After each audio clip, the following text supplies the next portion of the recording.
Assalamu alaikum wa rahmatullahi wa barakatuh. Que a paz e a bênção de Deus estejam com todos vocês, queridos irmãos e irmãs, para mais um programa. Sejam todos muito bem-vindos para mais um programa podcast A Ressala, que é a segunda parte de uma entrevista que estamos gravando com o nosso querido professor, escritor Nathaniel Braia. Isso. Ele é o editor internacional do jornal Hora do Povo e também vice-secretário do Sindicato dos Escritores de São Paulo. Seja Isso. muito bem-vindo novamente. Obrigado Seja muito pela bem.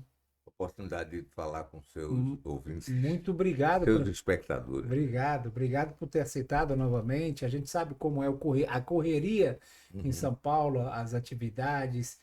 Obrigado por dedicar mais um tempo do seu dia para podermos continuar, né, as histórias que a gente falou no primeiro capítulo, que foram histórias espetaculares, né, interessantes, muito importantes. Obrigado. É um lado, na verdade, da história que poucas pessoas sabem. São detalhes, né? Quer dizer, o senhor falou que foi para lá, praticamente a Palestina, ela foi o seu foi acolhedor da família, né? Foi onde a família se sentiu acolhida, certo, professor?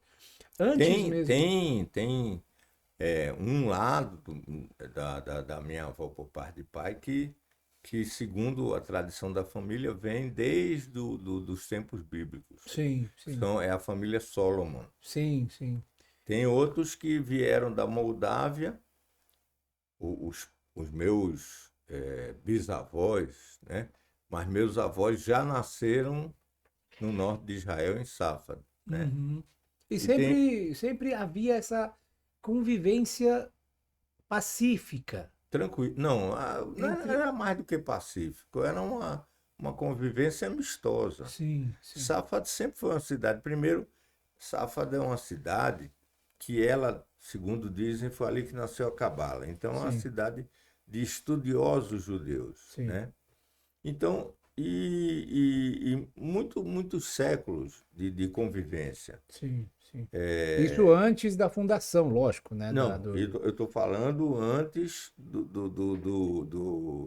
da migração sionista, Sim, né? sim, Que sim. tensionou a região, que criou uma desproporção, né? Sim. Queriam transformar uma minoria, que era 4 a 6% da população, na maioria para criar o Estado judeu, certo?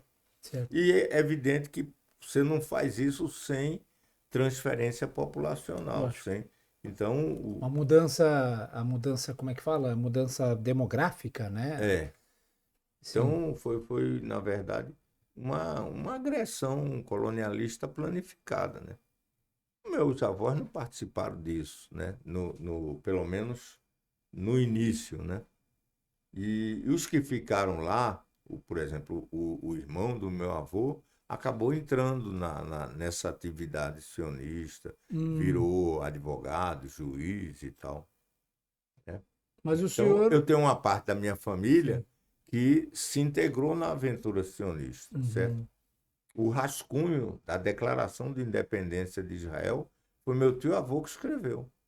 E o outro avô não suportou aquela situação de tensão que foi sendo criada. Ou seja, o sionismo, na verdade, acabou até dividindo a sociedade judaica, né? A gente É, pode é, confirmar isso. é. Para Ele você ter uma foi. ideia, o meu avô, meu avô já é de uma família que é daquela região que depois virou União Soviética, né? Ele é de um país que hoje se chama Moldávia, mas ele falava o Yiddish, que é a língua dos judeus daquela região, né? E falava árabe também, por ter crescido e vivido lá na Palestina. Depois, ele voltou para lá, para Israel, depois de muito tempo, né? Mas ele não conseguia falar hebraico, ele só falava árabe, ele nunca Uhum. conseguiu falar hebraico. Engraçado isso. Sim, sim. Apesar de ser judeu Lógico, e do sim. sionismo, então ele falava ídis e falava árabe, mas Sim. não falava hebraico, não. Então, essa tensão que foi criada levou meus 4 avós a saírem da Palestina. Uhum. 2 foram para o Rio de Janeiro e 2 para Recife, né? Esses que foram para Recife tiveram uma filha, Judite, e os que foram para o Rio tiveram um filho, Moisés. Depois Judite e Moisés se encontraram e casaram. Então eles cresceram na Palestina, minha família, e se encontraram no Brasil. E aí foi que eu nasci. Certo? Nasceu aqui no Brasil. E Já aí, é, e aí o senhor voltou. aí meus pais, porque o sionismo ele teve uma capacidade de atrair os judeus, né? Ele na verdade tinha um plano bem elaborado, um plano de marketing, Isso, né? exato, Vamos dizer, exato. bem elaborado que atraía. Não, mas não atraía no início, certo? Os sionistas eram vistos, mesmo que a gente sabe que o antissemitismo também é uma coisa milenar, tem de muito tempo, Sim. mas a luta dos judeus, da maioria dos judeus, era se integrar nas sociedades, certo? Então o judeu francês queria ter direitos iguais aos franceses, não queria ser discriminado. Como hoje no Brasil, o negro quer ter direitos iguais Sim. aos não negros e por aí vai, os índios. Então, os judeus eram assim, eles estavam nesse processo quando De integração. de busca de integração. A maioria era isso. Inclusive, uma parte não queria apenas se integrar naquela sociedade capitalista, discriminadora, de elites e tal, e se tornaram revolucionários. Então, uma parte importante dos judeus abraçaram os ideais socialistas e lutaram, tiveram importância grande na luta contra o czarismo, que acabou saindo na Revolução Russa, tiveram uma participação importante, né? Mas, quando teve o nazismo, a perseguição nazista foi terrível sobre os judeus, humilhante, bárbara, um negócio, uma atrocidade Sim, enorme. durante anos, né?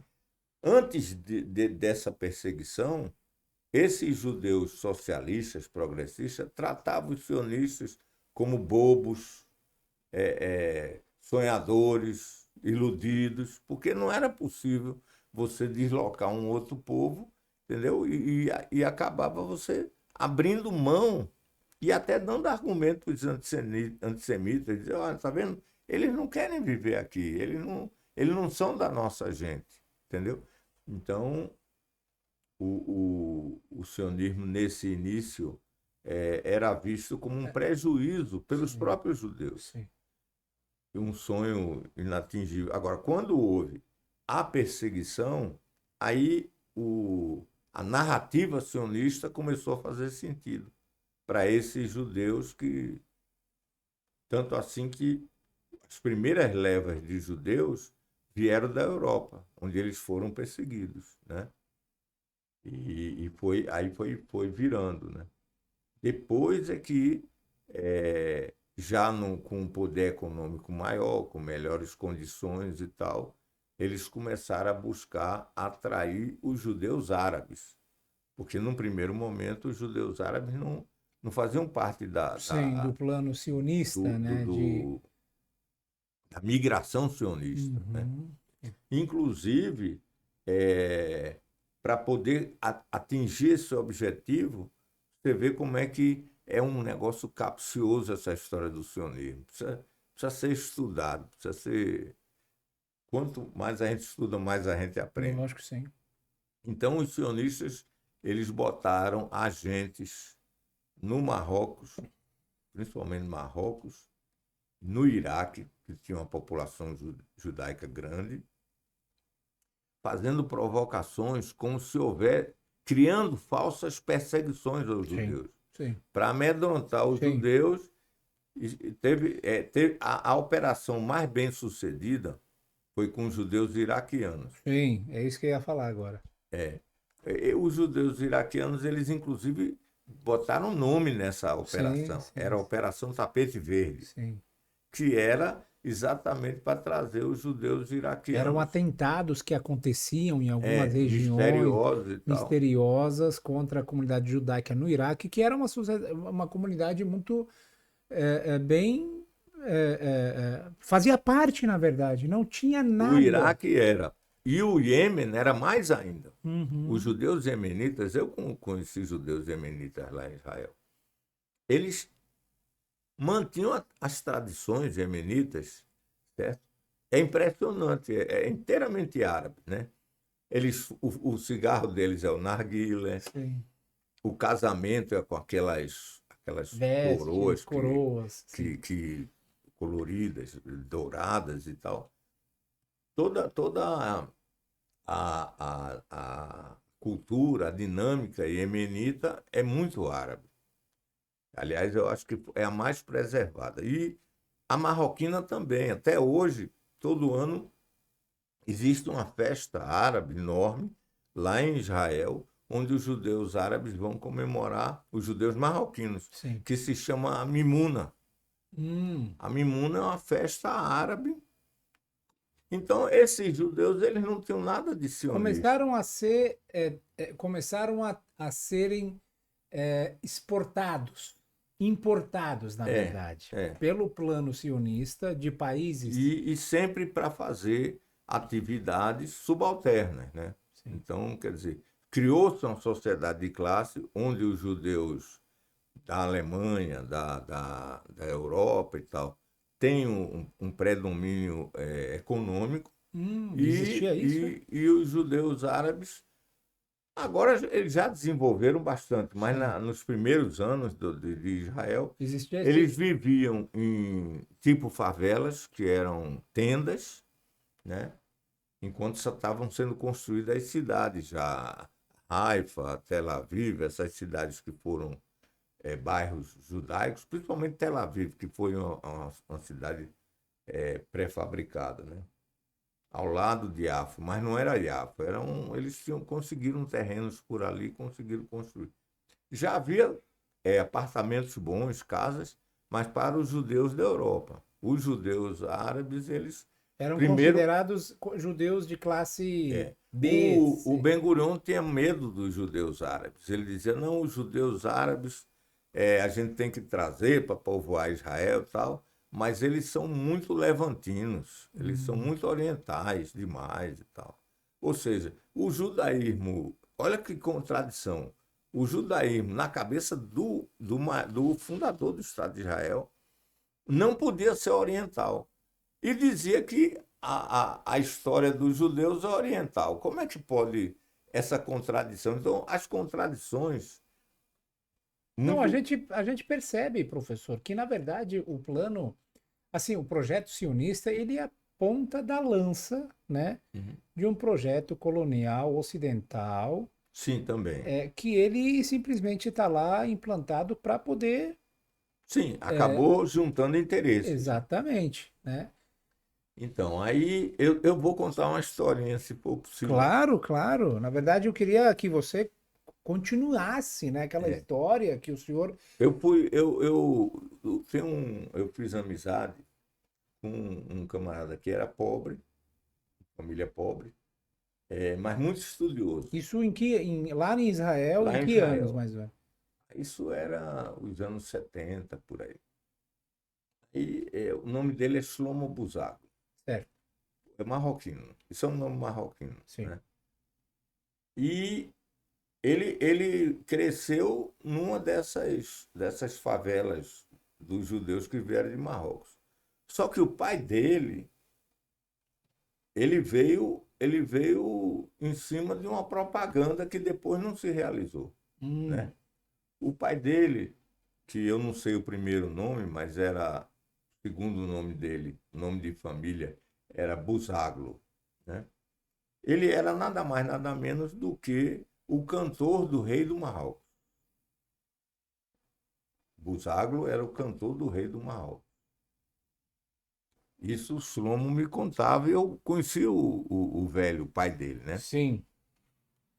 Vinham os outros velhos, porque os jovens não se integraram nessa história toda, para ouvir o Buzágulo cantar e tocavam alaúde e guitarra Isso junto em que cidade, mais ou menos, ali? numa cidade mais pobre que era Kiriá. Eu não sei se era Kiryat Motzkin ou Kiryat Bialik, mas é uma cidade operária, próxima de Haifa, mas não é Haifa, né? Sim.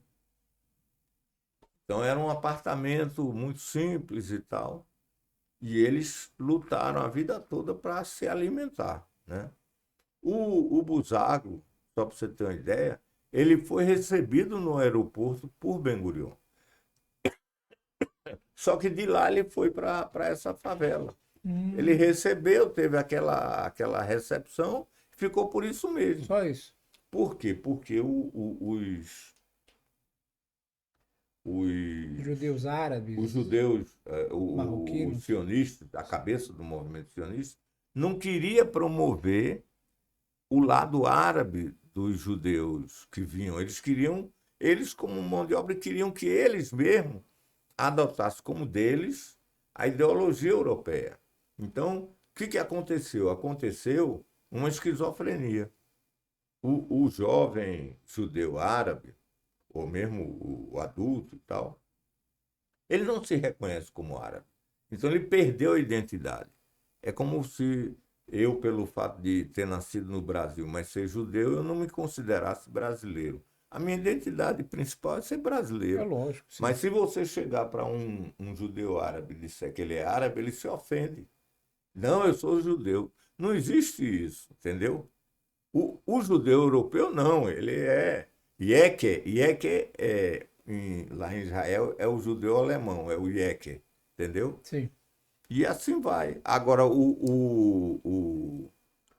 os Russim são os da Rússia, né? E assim vai. Sim. Agora, o judeu árabe, não, ele não se identifica.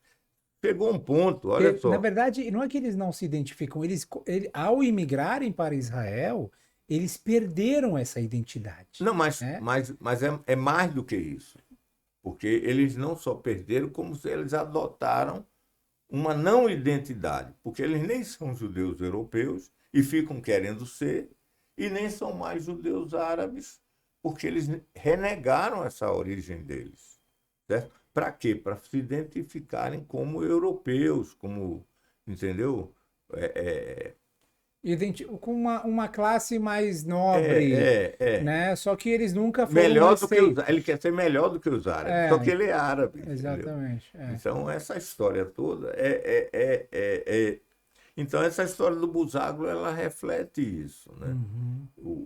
O Shlomo Buzaglio, o filho, era muito revoltado com isso. Ele não era sionista também, né? Por isso que a gente se entendia. Sim. Mas ele contou essa história para mim do próprio pai dele. Você imagina a pessoa que, que era o cantor do rei do Marrocos se tornar um pobre Favelado. durante um período favelado e depois num Cidadão de bairro segunda pobre classe, sim. contando os dinheiros para poder terminar o mês. Sim. Certo? E ele não sabia fazer outra coisa. Ele não era um E o que operário. obrigava eles a imigrar para Israel era essa insegurança que eles Criaram essa insegurança. criaram. E também o próprio sionismo, por exemplo, o ataque de Israel ao Egito em 1956 e coisas desse tipo, houve operações de espionagem dentro dos países árabes. Em hebraico é conhecida Parashat Lavon. Um dos ministros israelenses articulou um levante dentro do Egito para Sim. desmontar o governo Sim, egípcio. não tem a famosa história que o genro de um dos presidentes, né? Ele era informante, Isso. né? E ele chegou a informar, né? Eu acho que a Guerra dos 6 Dias, talvez, na Não, isso é véspera. posterior. Sim, Anterior teve o caso Lavon, que sim. foi um fiasco, porque os egípcios descobriram, desmontaram e desmoralizaram Sim, Israel como um antro de espionagem. sim. Mas isso acabou criando uma tensão para os judeus que viviam no Egito. Ou seja, de qualquer maneira, o projeto sionista estava em vantagem. Causando essa insegurança, os judeus locais viviam a insegurança fazendo qualquer coisa, os judeus locais da Síria, do Iraque, do Iêmen, em qualquer país, sentiam a necessidade, porque afinal de contas refletia, né, contra eles, contra Sim. a imagem deles, Criou a a reputação. insegurança, Ficava se sentindo inseguro, né? Criou uma insegurança. E o mais engraçado é que de todos esses países, exatamente porque se você olhar no mapa, a Palestina ela fica na intersecção da Ásia com a África, com a Sim, Europa. sim. Então, era milenarmente um lugar de passagem, tanto de conquistas como de passagem de comércio, de tudo lá. Tanto o Líbano como a Palestina. Sim. Mas se você olhar, a Palestina é um triângulozinho. Sim, sim. Então, isso fez com que os palestinos se tornassem um povo muito cosmopolita. Então, a necessidade dos palestinos é fazer negócio, lógico. é hospedar as caravanas e coisas desse tipo. Então, eles falavam vários idiomas locais, né? Outro dia, esse historiador inglês que vive na Inglaterra, mas é palestino, Nuru Massala, ele conta que foram os palestinos que criaram o alfabeto, que não era nem cuneiforme e nem hieroglifos, mas a primeira tentativa de fazer um alfabeto com letras separadas. Você, com uma quantidade de 20 e poucas letras, você escreve qualquer palavra. E os caracteres cuneiformes não eram assim. A da China e do Japão, a gente sabe que não é assim. Mas eles foram. E Os por quê? Porque primeiros, tinha sim. essa Era uma necessidade sociedade bem. cosmopolita. Então, ela tendia a receber bem os Sim, judeus. sim. Certo? Não quer dizer com isso que todos os judeus que moravam na Palestina estavam bem de vida. Haviam tanto árabes pobres como judeus Sim, pobres. sim, Certo? sim. Então, era uma sociedade Só que que ainda tinha desafios, Sim. mas não tinha Esse esse conflito, conflito exatamente. O étnico que acabou princípio. atrasando É, o processo de integração. sim, sim. Pela história dos palestinos, hoje a Palestina tem que ser um país muito desenvolvido por causa dessa história, dessa trajetória Sim, cultural, sim, né? sim. Então, o sionismo ele causou esse atraso. Ele deu uma. Ele deu uma. Não somente parada, né, mas ele atrasou.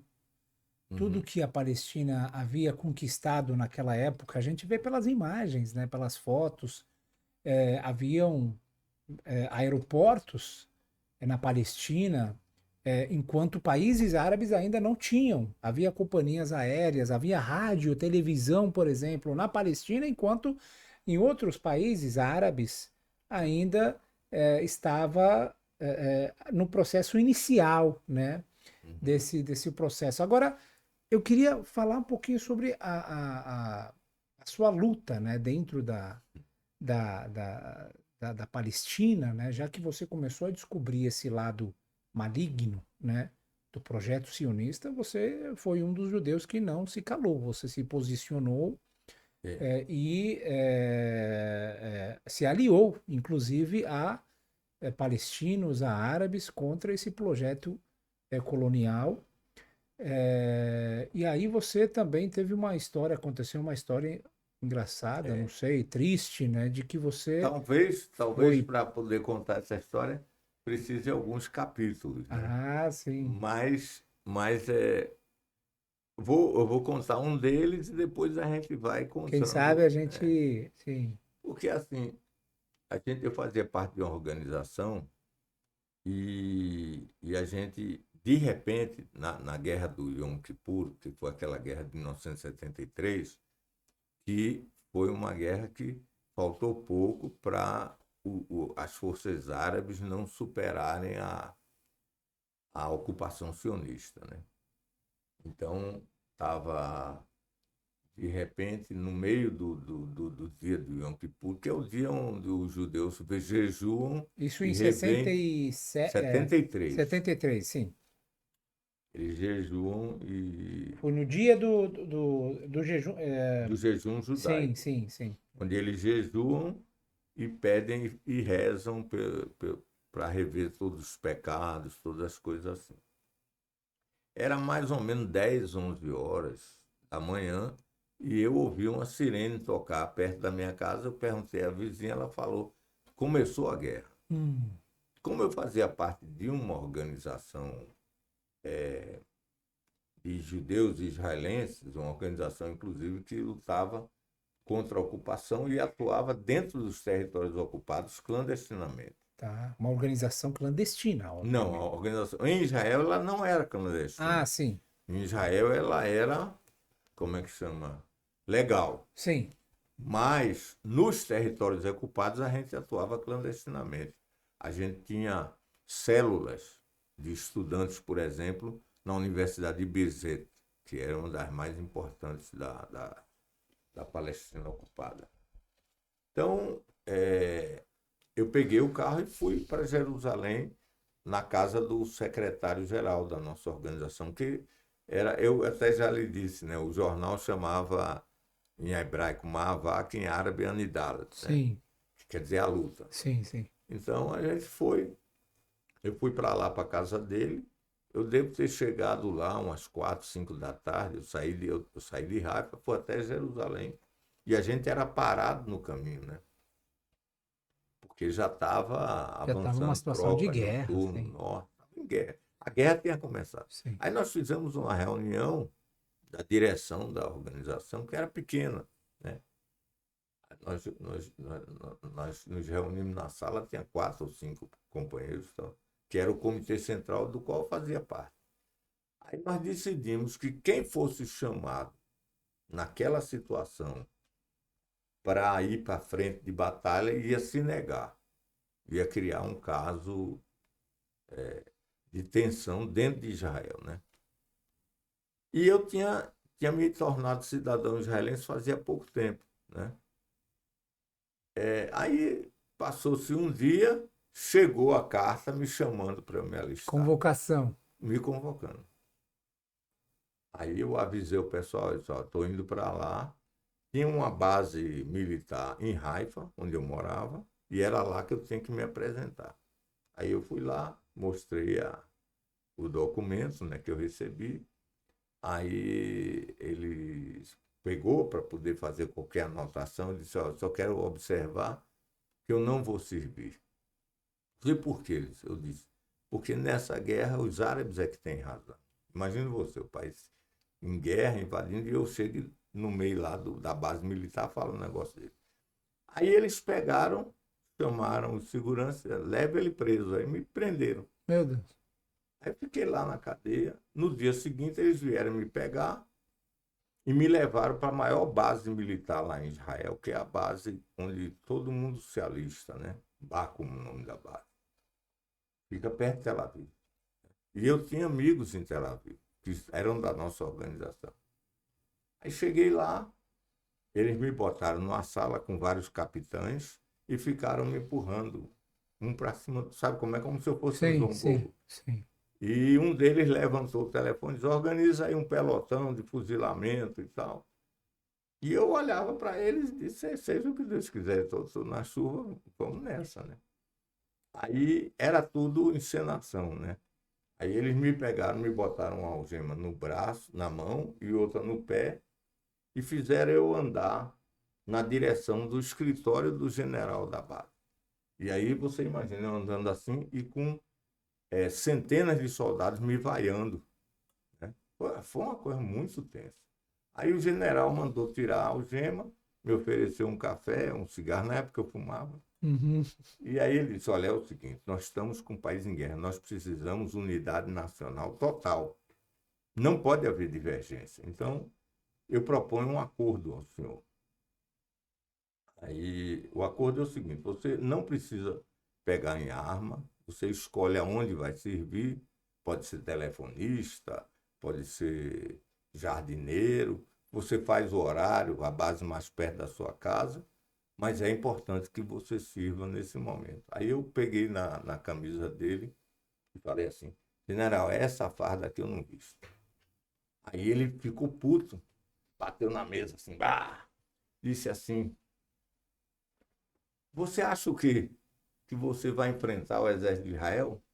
Nós vamos quebrar você em 1000 pedaços. Sim. Aí eu disse, vamos ver quem vai quebrar quem, general. Aí ele mandou me prender de novo. Sim. Não sei, eu disse, bom, eu estou aqui nessa situação, eu vou Tem até aquele onde... famoso ditado brasileiro que fala, tá no inferno, abraça o capeta, É. né? Aí Era eles mais me ou menos igual. prenderam Sim, numa cela com vários outros que por pequenas insubordinações, sempre tem soldado que vai preso e tal, sim. mas não pelas mesmas razões que eu. Fiquei, isso aí já estava entardecendo, e eu fiquei fazendo amizade com os outros presos, e a gente observou que tinha um buraco no teto. Aí eu disse, vamos organizar uma fuga, falei para eles. E aí a gente botou uma cama por cima da outra, e subiu até o teto, andamos pelo teto, saímos do telhado. Essa cadeia ela tinha uns 2 metros e pouco de altura, a gente se pendurou Sim. e se soltou. E aí a gente saiu Fugiram. do lado de fora da base. Sim. Todo o pessoal da cela, eu organizei uma fuga, que todo mundo estava na cela, fugiu junto comigo. Ou seja, criou um problema pro general. É. Aí, como lá em Israel é o seguinte, mas a roupa que eu estava era uma roupa militar, mesmo na cadeia. Sim, sim, era preso militar, né? É. Aí eu fiz assim, e lá em Israel você faz assim, quando você é militar, você faz assim, o carro para. Aí eu entrei no carro e fui para a casa do meu amigo de carona. Hum, Quando foi de manhã, umas 7h30 da manhã, eu voltei lá no lugar da prisão. Aí o soldado que estava lá perguntou, você fugiu? Eu disse, fugi. Disse, e por que você fugiu? Eu disse, porque eu queria tomar banho quente e ver televisão. Aí eles me botaram na solitária, eu fiquei alguns dias na solitária. E aí tiraram meu sapato e me botaram na cela de novo. Porque achavam que sem bota, sem sapato, eu não ia fugir. Aí eu fugi de novo, daquele mesmo buraco. do mesmo buraco. Mas eu não entendi ainda. Esse buraco ele tava lá para quê? Para fazer uma ventilação? Era uma. Não, era um teto de gesso. Ah, Por algum sim, sim. defeito tinha esse buraco. Tá, tá. A gente percebeu isso e fez. Aí, só que da segunda vez eu estava de meia. Ah, Aí eu tá. parei o carona na rua, entrei no carro, ele ficava olhando para o meu pé, porque o Tava sem. soldado de meia, Sim. eu fingia que não estava nem aí e tal. E voltei de novo No dia seguinte. no outro dia. Foram duas fugas. 2 fugas. Em menos de 2 dias, 3 dias? Não, não, Ah, porque eu fiquei uns 3 dias na na solitária, solitária. é. Menos de uma semana, vamos É. supor. Sim. Aí eles resolveram me transferir para uma prisão Segurança de mais máxima. segurança. Sim. E aí, nessa ida, veio um caminhão, eles me algemaram atrás no caminhão e o soldado na minha frente com uma metralhadora no, no, jo- No no joelho, joelho, no colo. no colo, é. Aí eu fiquei conversando com ele, disse, pô, a gente tá aqui no caminhão, você com a metralhadora, pra que eu vou ficar algemado e tal? Eu sei que eu convenci o soldado a tirar a algema. Teve uma hora que, numa curva mais acentuada da estrada, o caminhão diminuiu a velocidade, eu pulei do caminhão e corri para Meu dentro do morro. Deus do céu. Sim. Aí eu ouvi um grito, né, em hebraico, Atzor, que quer dizer, para. Quando eu parei, já me virando assim, o cara tava com a metralhadora, né? Aí ele fez eu ficar andando até ele, me deu um murro, eu caí no chão. Pá! Foi uma coisa de louco. Aí eles me botaram de novo no caminhão e me levaram para essa prisão de segurança. E aí foi acontecendo as coisas, porque eu não podia ser preso sem uma condenação. Eles me levavam para julgamento, eu declarava que não ia servir o exército e eles me condenavam. E no Israel, só lembrando que servir o exército não é obrigado, não é. É obrigatório, mas não para os ultra-ortodoxos. Tá. Mas para o cidadão É obrigatório. é obrigatório. Tá. Aí, bem, aí Você interrompeu o Não, raciocínio. desculpa, você estava. Eu tinha chegado na prisão, Isso, você chegou na prisão. isso. Aí eu fui entrar dentro da cela e, e eles me perguntaram, os colegas de cela, né? Sim, Que era uma cela, tinha umas 30 pessoas naquela cela, camas beliche, assim. sim. Aí perguntaram, por que você está aqui? Aí eu disse, não, porque eu acho isso, isso, isso, acho que já Me comecei. recusei a Me servir. recusei por isso, por isso. E aquele pessoal, tudo já está doutrinado, muito assim, com esse espírito de corpo patriótico e tal, o país em guerra, cada um contando a aventura que fez e tal. E aí ficaram putos comigo, de eu ficar dizendo que não. Não ia servir. Porque essa ideia de não servir o exército não é muito popular lá em Israel. Né? Mas hoje em dia está bem popular, né? Agora tá mais. Eu fui o O pioneiro. senhor foi pioneiro, porque hoje em dia, especialmente agora, durante essa É, guerra contra o que a gente vê de abaixo assinado, uhum, de bases então, militares se rebelando contra os generais, recusando a servir, até soldados se matando, uhum. né? Se suicidando É, para não ir para a guerra, é uma coisa mas eu tenho esse privilégio de dizer que eu fui o um dos primeiro primeiros. israelense Sim, a se negar. que bom. Não, era um tabu isso. Sim. Aí eles faziam ordem unida no pátio da prisão. Né? Esquerda, direita, vou ver, aquela coisa toda. Sentido, tal, descanso. Aí quando terminava essa ordem unida, era para todo mundo voltar para dentro da cela. Eu voltei depois da ordem unida, mas fui o último a entrar. E aí os outros presos começaram a jogar cobertor em cima de mim. Aí eu disse, ó, eu pensei, eu acho que isso aqui não vai prestar, eu tenho que reagir. Aí eu afastei um cobertor, apareceu um rosto, eu dei um murro na cara desse rosto. Aí todo mundo começou a rir. Aí eu disse, vocês estão rindo de quê? Você bateu no único cara que estava me defendendo aqui dentro. Mas foram muitas peripécias. Sim. Eu acabei sendo levado para, como é que chama? Carregar caminhão no deserto, lá no Sinai, né? Um sol danado e tal. Eles me botaram durante um período, ficava numa Como tenda. punição, né? Na verdade, de não É. ter.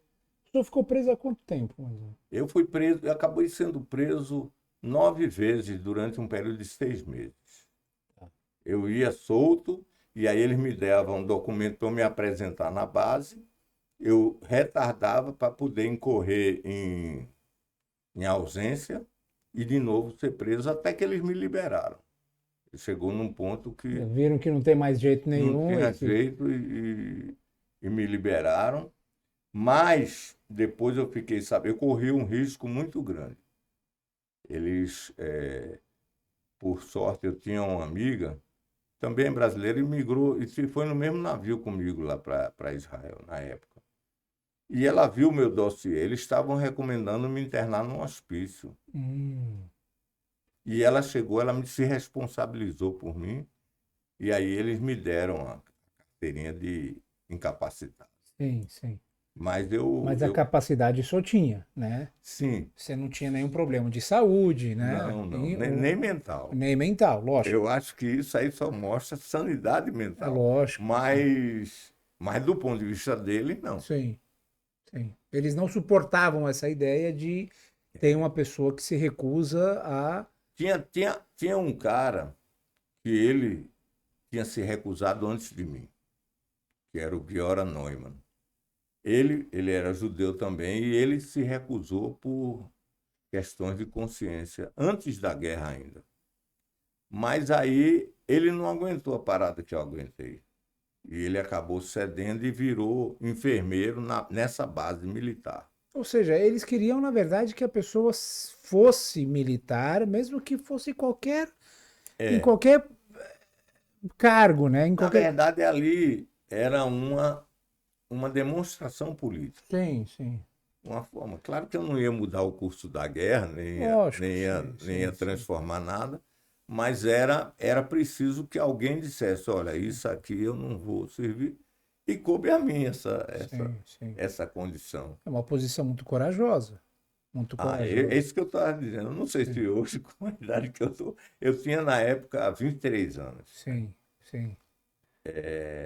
Mas eu ficava com o meu receio, era a vergonha de voltar para os meus amigos e dizer, não, eu cedi e tal, entendeu? Sim, sim, É sim. um amor próprio, O né? que, o Já que eu que, tomei a decisão, sim, vou com ela até o fim. acabou. Foi até o final, É, até que recebeu a licença, né, a é. liberação. Aí, e depois o senhor ficou mais quanto tempo em Aí Israel? depois disso, é, eu comecei, se eu tivesse lá, hoje eu seria uma liderança, eu tenho certeza. Eu cheguei a me candidatar a deputado federal lá, pela lista socialista revolucionária.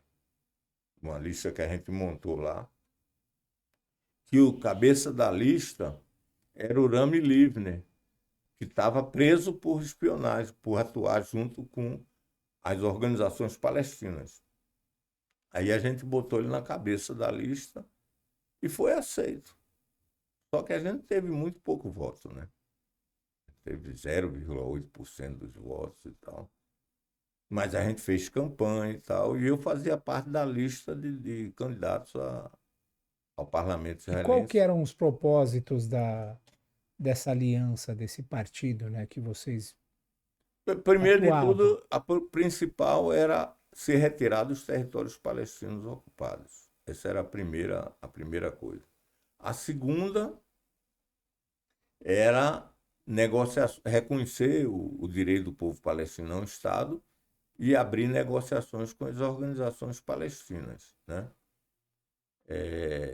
Essas eram os princípios básicos e também construir uma sociedade mais igualitária e tal, os Sim, princípios sim. gerais, Os princípios. porque era uma lista também socialista, né? Sim. Então a gente Haviam outros também grupos aliados? Qual que era a porcentagem de, não eh, de- tinha um partido aliado nosso, mas que não entrava com veemência. A gente não atuou junto com eles porque eles não entravam com veemência. A gente achava que era pouco, como é que chama? Firme sim, na defesa do fim da ocupação. Eles eram contra a ocupação também, mas não com a mesmo nosso, propósito, não com né? a mesma Mesmas disposição, propostas. né? A nossa palavra de ordem era Hala Akibush, né? Lá Istiklal, não é isso? Sim, Não a ocupação, era a nossa palavra de que ordem, né? legal. Sim. Então, esse pessoal, que é um pessoal que até hoje tem um trabalho bom, O- tal, é o Isso, pessoal do Partido Comunista. sim. Na época, professor, qual que era a porcentagem da sociedade israelense, se a gente quiser fazer mais ou menos assim uma visão, né, para o telespectador, que tinha essa mesma visão? A gente pode dizer que tinha assim, 10%, 50%, 30%, era uma coisa mínima, Por mas... isso que um dos razões de eu voltar para o Brasil, porque eu ficava achando que eu estava pregando no deserto. Porque, Hum, infelizmente, hoje isso já avançou muito, né? Mas, infelizmente, na época, eu acho que não chegava a 1% da população judaica israelense que fosse acreditava nessa... acreditava, achava que era importante ocupar, porque os palestinos é que iam. Era pensamento totalmente inverso. Eram os Sim. palestinos que iam agredir os israelenses quando Israel estava promovendo uma agressão Isso era brutal muito e mínimo, tal. mas hoje parece que tá bem diferente a situação dentro da sociedade israelense, né? Agora cresceu muito o movimento chamado o Campo da Paz, né? Agora mesmo, há 2 dias atrás, teve um encontro de israelenses e palestinos lá em Jerusalém, com 5.000 pessoas. 2 dias de discussão, né? Tanto com pessoas, lideranças locais como internacionais. Até o Mahmoud Abbas, que é o presidente da Autoridade Nacional Palestina, depois de muitos anos, falou dentro de Jerusalém, no auditório. Claro que foi por via remota, que nem a gente aqui, mas falou, deu um recado lá. E o Macron também falou contra a ocupação e tudo. Sim, sim. Então, Hoje esse tá. evento, ele está passando por cima das divergências e colocando a questão três questões, né? Cessar-fogo imediato, fim da ocupação e o estabelecimento do Estado palestino, né? Então, essas três coisas unificou... Praticamente os mesmos propósitos que o seu grupo, o seu partido havia se estabelecido há isso nos anos 50 anos, 70, né? 50 anos atrás.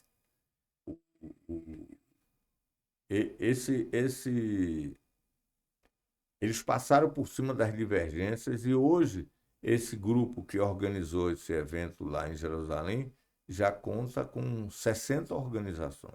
Sim. Não, a gente percebe, Israelenses a e gente percebe o quanto a sociedade israelense hoje está. Mas a maioria ainda é... E houve uma degeneração dessa maioria. Ou seja, se você for ver como que eles estão agindo em Gaza, né, os que continuam com essa ideologia de usurpação, de agressão, de extermínio, passou para uma fase mais grave de extermínio Sim, aberto do sim. povo.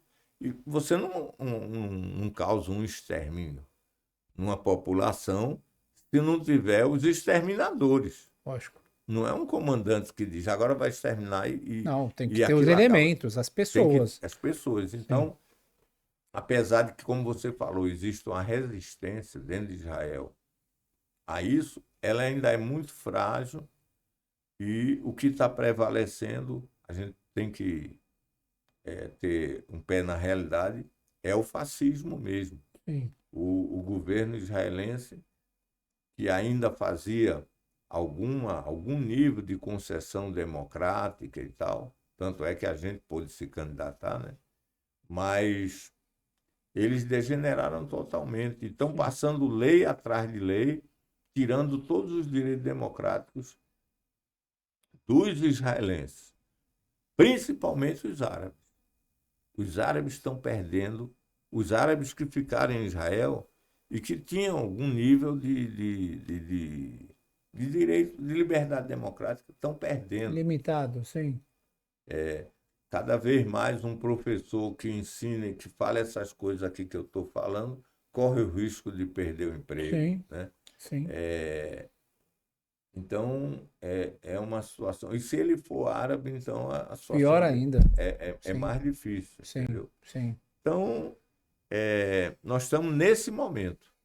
Nesse momento. Você vê que essa história que eu contei, ela acontece em 73, né? 70 anos atrás, e ela podia ter acontecido agora. Sim. Tem um soldado israelense que está preso, está na cadeia, porque se negou desde o primeiro dia a participar do ataque a Gaza. Ele foi com os amigos dele, com a família dele, e se apresentou e deu a declaração de que não ia servir. Não quero servir, sim. E lógico que a prisão não é uma prisão comum, é uma prisão, eu acredito, tenho certeza que a tortura psicológica, física que o senhor passou há 50 anos atrás, hoje deve ter piorado. E isso tá, na verdade, eu não sei como... isso, na verdade, eu não fui maltratado na prisão. Mas, assim... Houve esse episódio sim, de me ameaçarem com um pelotão de fuzilamento. sim, uma insinuação, né? Mas hoje eu sei... Mas enquanto prisioneiro, Uhum. eu não fui maltratado. Sim, sim. Né? Teve essa outra parte que eu fui fazer trabalho forçado lá no deserto. Sim, né? sim. Mas assim, A gente fisicamente... Sim. Não... Por que eu falo isso, na verdade? Porque a gente, no caso, leu, né, quem acompanha as notícias, durante esses últimos 2 anos, os episódios de abuso contra prisioneiros palestinos Aí sim. é uma coisa absurda. Teve aquele episódio de estupro né, contra prisioneiros. É. Isso é uma Não, coisa que... com relação. Porque é o seguinte, isso é uma diferença. Né? As prisões militares, Sim, o militar que é preso, ele sim. continua como Não, militar. claro, tem uma diferença entre prisões militares e civis, Agora, né? a prisão dos palestinos, as Sim, masmorras israelenses, sim. estão cada vez pior. O Certo? senhor nunca chegou a ter acesso, entrou dentro dessas prisões, não passou por elas, né, durante a sua Eu, prisão em Israel. quando eu estava num dos períodos que eu fui preso, já tinha prisioneiros sírios. Hum, E uma parte dos prisioneiros foram levados para essa prisão, onde eu estava.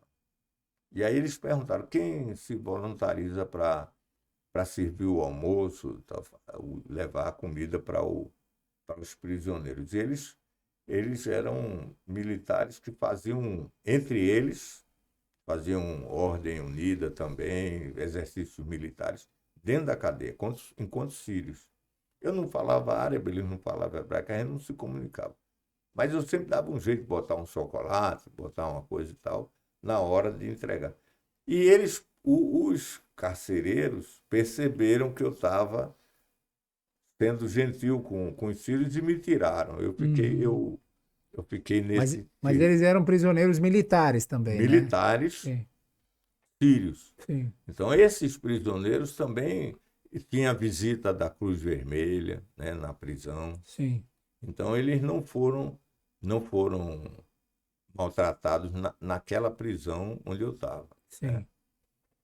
Mas, mas aí depois houve a troca de prisioneiros, houve o armistício e eles foram embora.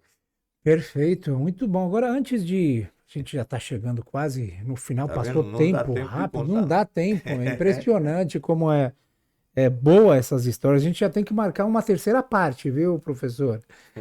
Antes de, como a gente já está quase no finalzinho do programa, eu queria perguntar o que que é o lobby sionista? A gente ouve bastante, o lobby sionista aqui, o lobby sionista lá. Qual que é, para o público leigo, alguém que não sabe, o que que é o lobby sionista? Eles, para defender essa condição, na verdade, eles criaram uma coisa que eles chamam de Hasbará. Hasbará quer dizer em hebraico explicação. Eles explicam o que Israel faz, o que acontece e tal. E montam viagens com recepção especial para pessoas que eles acham que podem, São influenciadores. influenciadores de opiniões. Então, eles montaram uma estrutura. Primeiro, eles ganharam as mentes dos próprios judeus. E os judeus das comunidades judaicas de fora de Israel, numa grande maioria, eles advogam a defesa incondicional de Israel. Inclusive, agora, pra você ter uma ideia, ia ter um evento ontem, né, na Câmara Sim, Municipal de São Paulo, e eles foram atrás do presidente da Câmara, segundo se foi divulgado, eu não tenho prova disso, mas a direção da CONIB, que é a Confederação Israelita Brasileira, e o próprio consulado de Israel no Brasil entrou em contato e eles cancelaram o evento. Quer dizer, isso é uma coisa grave. Por quê? Porque isso significa que eles, de fora, estão interferindo na política brasileira. Eles estão interferindo na democracia brasileira. Eu nunca vi um episódio de um evento num poder legislativo ser cancelado, inclusive por uma mentira, né? Porque tem perigo de segurança e tal. Qual o perigo de segurança que ia ter? Os árabes não iam atacar. E os judeus também não têm costume de atacar eventos árabes aqui no Brasil. Então, não, já, não tinha nenhum. e não é o primeiro, já teve Pois é, tem toda hora centenas, tem toda manifestação e hora, em tal. todo o Brasil. Então, não tem nenhuma razão de segurança, Sim. certo?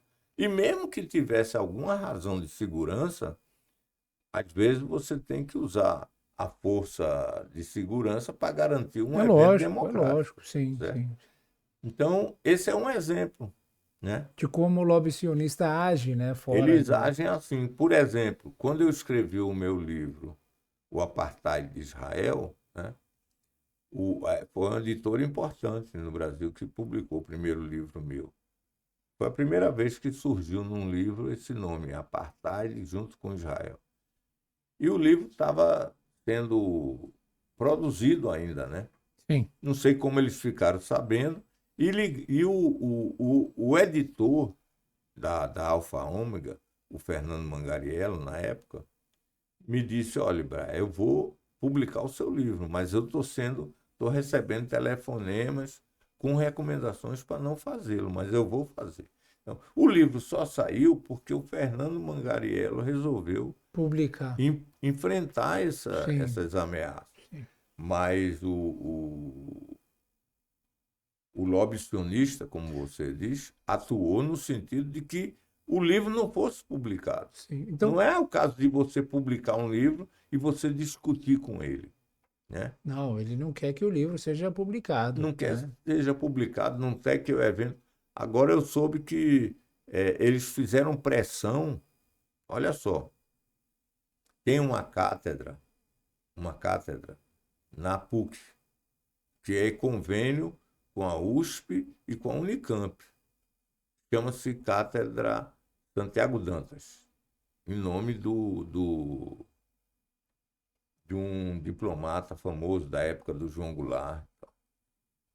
Então, essa cátedra tem professores árabes. E um deles, o mais destacado dela, é o Reginaldo Nasser. E começou a aparecer pichações no banheiro lá da PUC, fora, dizendo fora com ele, ou abaixo as relações internacionais da PUC e tal. Resultado, a PUC se retirou da cátedra, tirou os proventos da cátedra. Hoje tem a USP e a Unicamp, mas por Sem a causa dessa PUC. pressão. Sim. Ou Então, seja, na verdade é um grupo, o lobby sionista é um grupo que defende os interesses sionistas e tenta atuar em todos os campos, é, campos políticos, legislativos, até mesmo mídia, né? uhum. Por meio da pressão, por meio de compra, na verdade. Eles desenvolveram ao longo desses Sim, anos uma técnica, certo? Então, eles têm uma técnica. tem uma técnica, né? Então é como você E é disse. bem agressivo, não é nada gentil, né? É uma técnica É, ou isso ou aquilo, não é nada meio termo.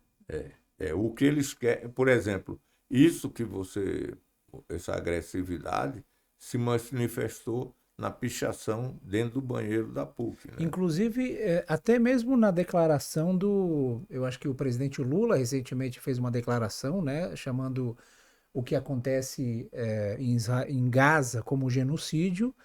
Eles acusaram o presidente Lula de antissemite. Antissemitismo. Sim, Então, sim. a gente está terminando, isso podia ser o último ponto que eu Pois acho é, que sim, merece uma discussão só sobre isso, que é a sim, questão do antissemitismo. sim. O antissemitismo ele existe, ele existiu, certo? Mas o que os sionistas fazem é usar o antissemitismo como cortina de fumaça para abafar qualquer crítica a Israel. Uhum. Então, tudo que for de crítica a Israel, eles estão considerando antissemitismo. E eles conseguiram passar nos tribunais brasileiros a definição de que antissemitismo é uma forma de racismo. O racismo, o Brasil é um dos únicos países do mundo onde o racismo ele é passível de pena, não tem inafiançável e imprescritível. Ou seja, você pode ser condenado, se você fizer qualquer ato racista, você pode ser condenado hoje ou daqui a 10 anos por aquele ato. Ele não prescreve, né? Então, aí agora eles estão querendo fazer uma lei em cima dessa lei para dizer que a crítica a Israel É é antissemitismo. antissemitismo, ou seja, criminalizar no Brasil a crítica a um país que tem um regime fascista. Como é que você chega ao ponto de querer que proibir e até ameaçar o cidadão. Eu, por exemplo, estou ameaçado, porque vamos dizer que eu sou antissemita, Sim. né? Porque eu estou criticando Israel, Mesmo sendo judeu. mesmo sendo judeu. Aí é que é mais antissemita ainda, né? Pois é. Sim. Aí eles e ameaçado de ser preso, de ser condenado, tudo. Para quê? Para intimidar Sim. esse lobby sionista, agora mesmo. Quanto tempo eu tenho ainda? Não, a gente já está quase no finalzinho. Não, mas pode falar, pode falar. O Abu Torra é um poeta árabe que e também ele escreveu numa revista que é a mais prestigiada dos Estados Unidos, contando com a capacidade dele de escrita, de romance e tal, a carnificina que está acontecendo em Gaza. E ele foi premiado com o prêmio Pulitzer, que é o mais prestigiado prêmio dos Estados Unidos, de jornalismo. Ele escreveu na revista New Yorker, que é aquela revista que denunciou as agressões no Vietnã e tal, que teve importância. Também denunciou o Watergate, essas coisas todas. Então, ele ganhou o prêmio e uma organização sionista começou a exigir a deportação dele. Ele é professor na Universidade de Syracuse, que é uma universidade nova-iorquina. Ganhou o prêmio Pulitzer. E mesmo assim, essa organização Está perseguindo ele. está pedindo a deportação dele. Sim. Então, eles chegam nesse ponto. Sim. E Não tem limite não tem para. limite. Não tem limite. Na verdade, eu já vi várias declarações, né, inclusive do nosso amigo Breno Altman, né? Uma saudação também para ele aqui desse nosso programa, que ele falava que o sionismo é um perigo para o mundo. Não é apenas para o povo palestino ou para a região do Oriente Médio. O sionismo é um perigo para o mundo inteiro. Ou seja, se a gente não agir hoje, amanhã, daqui a 100 anos, vai estar afetando o nosso modo de vida aqui no Brasil ou qualquer lugar mais democrático do mundo, né? E eu acho que realmente vale a pena a gente abordar esse tema do antissemitismo e um pouquinho para dar continuidade àquela história, né? As histórias que o senhor traz ali da sua resistência, né? Dentro da Palestina, é bem interessante. Porque tem essa parte de que também nisso nós fomos pioneiros. Aí já não fui eu, foi nossa organização, foi a primeira organização israelense, debaixo da ocupação, a fazer discussões com as organizações palestinas na clandestinidade. A gente tinha direito de atuar dentro das fronteiras de 67, mas nos territórios palestinos a gente não podia atuar. E a gente atuava e se reunia com eles. Na verdade, era um dos diretores da nossa organização, o Rami Livne, que acabou sendo preso por isso. Ele discutia com as direções do Fatah e da Frente Democrática Popular de Libertação da Palestina, que tinha como dirigente o Naif Hawatmi. Então, e eu era que levava ele para a reunião, no meu Sim, Fusca. sim, sim, muito bom. Então, tem histórias Muita interessantes história, para muita contar. coisa boa para Um contar. período curto, né? Mas muita história. Não, a gente vai fazendo, se Deus quiser, Não, digo assim, outras. um período curto que eu tive Ah, a sim, oportunidade de claro, estar, mas claro, a gente claro. foi muito É atuante. assim, a gente considera que essa luta, ela não é por interesses, né? Ninguém gostaria de ser preso, de ser perseguido. É uma questão de princípios, né, professor? É uma questão de valores, são coisas que que vão contra nossos ideais, né? Eu fui criado numa casa onde o nazismo era condenado, Sim, né?